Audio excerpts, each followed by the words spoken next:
Job bol spravodlivý muž, ktorého Boh dovolil, aby Satan skúšal jeho vernosť. Job stratil svoje bohatstvo, zdravie a dokonca aj svojich blízkych.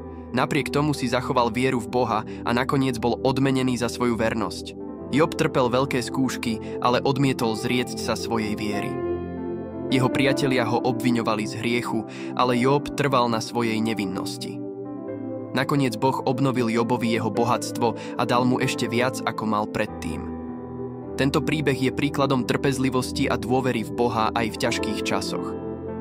Jobov príbeh nám pripomína, že život môže byť plný utrpenia a neprávosti, no napriek tomu Boh je stále s nami.